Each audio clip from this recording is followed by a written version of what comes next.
Welcome to the Plan B CRNA podcast. I'm your host, Bobby Jones, and I'm so excited that you're here. The Plan B CRNA podcast is the only show made specifically for nurse anesthetists who are exploring options outside of their traditional career paths. This is the place to expand your mind and your goals as we uncover new ways to produce side income together. The mindset that we bring to any situation plays a key part in overcoming challenges and really enjoying our unique paths in life. On Thoughtful Thursdays, I like to explore emotional topics that are relevant to CRNAs and other providers. I think of this as my therapy, and I hope you learn some tips and tricks that you can use along your own journey. This episode is brought to you by On-Call Capital. On-Call Capital is dedicated to educating CRNAs and other healthcare providers about investing outside of the traditional stock market.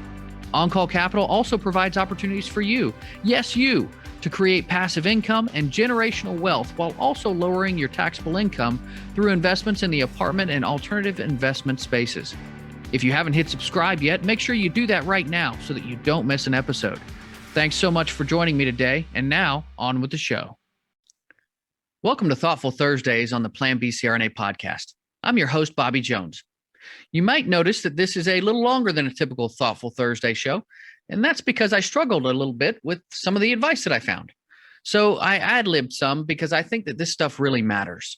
I'm curious to see what you think. As always, I like to start these podcasts off with a quote that gets me thinking. Max Ehrmann once said, "Be gentle with yourself. You are a child of the universe, no less than the trees and the stars. In the noisy confusion of life, keep peace in your soul." So what does it look like to truly love and take care of ourselves? Many of us think we know, and we're often eager to prove it. Lord knows that's where I was when I first embarked on my anesthesia career. I was out of school and I'd finally made it. Of course, it's often said that the moment you think you've got it all figured out is the moment you get knocked on your acetabulum. And that's pretty much what happened to me. I had no idea how to care for myself. In my first 31 years of life, I'd never learned how to recognize or acknowledge my own emotions. I took worldly trips and ate well. I took good care of my physical health until I got into anesthesia school, at which point I lacked the mental energy necessary to pursue fitness goals. While some of my classmates went the opposite direction and pushed themselves in all types of directions, including running the Boston Marathon. I'm looking at you, Dave Dorito. I reasoned that my choice was more the norm than the exception. This began the slippery slope of neglecting myself. I looked all right on the outside as I kept pace well enough in classes and clinical, but on the inside, I buried my vulnerability. You can't be weak in anesthesia school. I convinced myself that I was okay, that I was merely doing what I needed to do to get through. But I was flat out ignoring my emotional side, putting the "I'll deal with that later" label on things like my imposter syndrome, my increased drinking habits, and my marriage. The sad truth was, I had no idea how to take care of my inner self. Everything that I pursued wasn't to connect with myself or others around me, but to escape my own feelings and vulnerabilities. So how do you escape bad cycles and really start taking care of yourself? Psychology Today suggests several steps that can help. I'll highlight the most important ones here. Number 1, sleep, exercise, and drink right.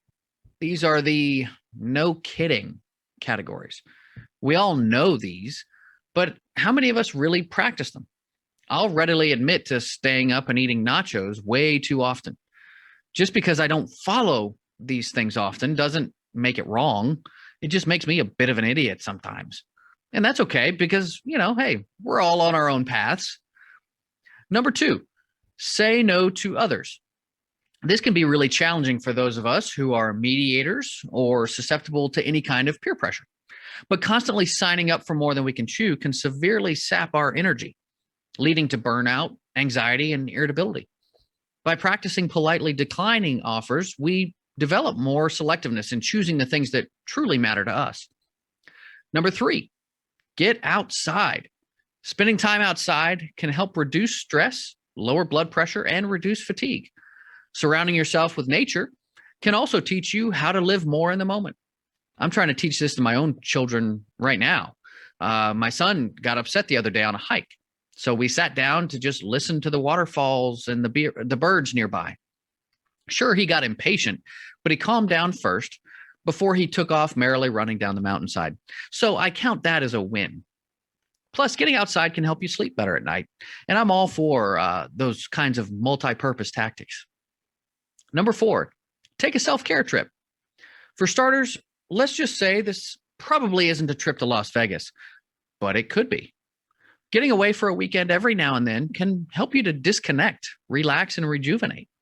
The goal is to veer away from your normal schedule and do something that's just for yourself. So don't make it super expensive so that it causes you more stress later. And don't pack it full of so much stuff that makes it feel stressful. Count this as hitting the reset button. Number 5, get organized. Many CRNAs need to hear this one, while many are thinking, how in the world can I get even more organized than I am? I've learned that there are pilers and filers in this world, and I am definitely a piler. And that's okay, as long as we focus on getting it together sometimes. Clutter and stuff can just add to the things that we feel we have to take care of, which increases our overall mental load. A little reorganizing can go a long way to keeping that mental load in a manageable state. Number 6. So some of this stuff I'm just going to put in kind of an a la carte mode here. So one of these is get a pet.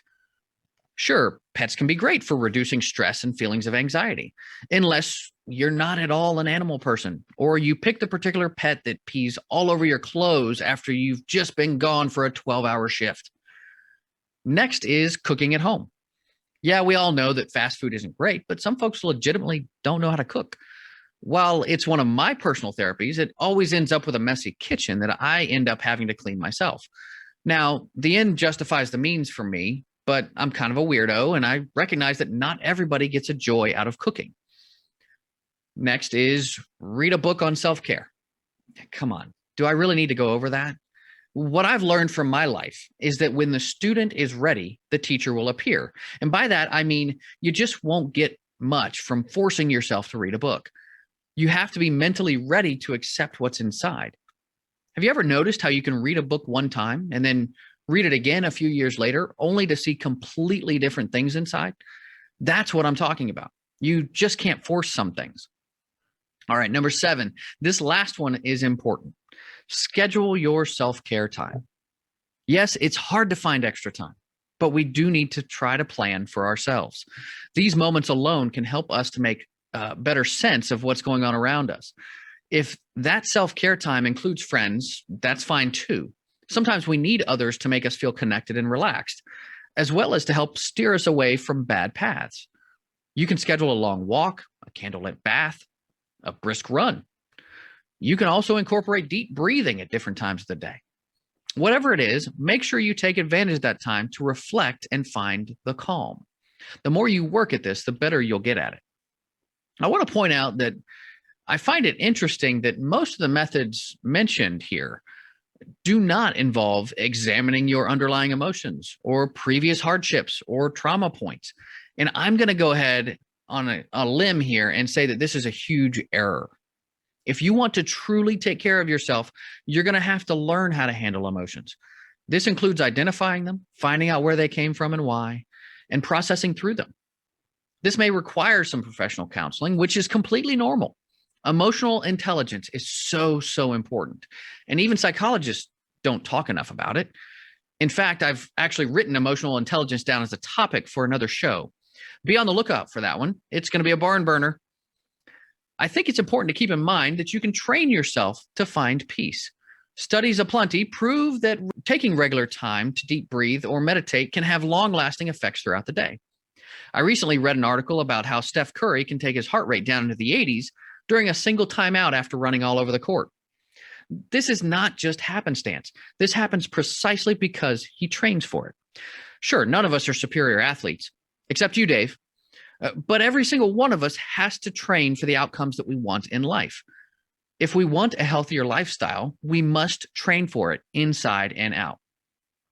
Part of my personal training has been related to daily gratitude. No, this isn't listed for self-care in any official capacity, but I can tell you that it has helped me tremendously. We often make it a family activity, getting the kids involved. Whether someone is thankful for ice cream or electricity, family members or Legos, we've found it to be incredibly grounding, humbling, and awe-inspiring at the same time. We truly live in amazing times. Now, honestly, I'd hoped to provide more with this podcast. I'll readily admit that while many of these advice points aren't new, I personally don't think they're comprehensive either. We talk about a need to focus in and out, but most of these things don't focus much on the inside. So I'm going to label this as the Dave Dorito episode, which means that we're working hard, but hardly finished. I'm going to also pair this with a Thoughtful Thursday podcast on emotional intelligence in the future to balance it all out. For more information, check out the links in our show notes. I also have some books posted there.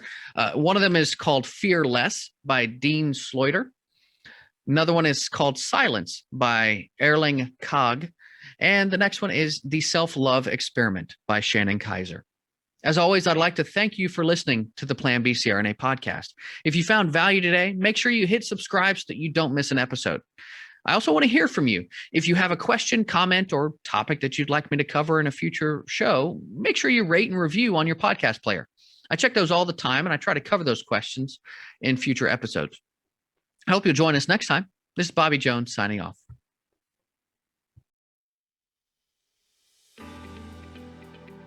Thank you so much for joining me for another episode of the Plan B CRNA podcast. If you haven't already subscribed and reviewed the show, I'd be honored if you took the extra time. It really helps to expand our reach and get the word out about the show. If you're a CRNA who is interested in sharing your story on our podcast, I'd love to have you. Please email me at bobby@oncallinvestments.com for more information. This episode was brought to you by On-Call Capital. They are dedicated to helping providers like you develop passive income and generational wealth through investments in the apartment and alternative investment spaces. Feel free to check out their website at www.oncallinvestments.com and subscribe to their free educational email series. You can find On-Call Capital on Facebook, Instagram, and Twitter. You can also check out our YouTube page, where you'll find all of the show episodes along with other educational videos. Thanks for listening, and we'll see you on the next episode.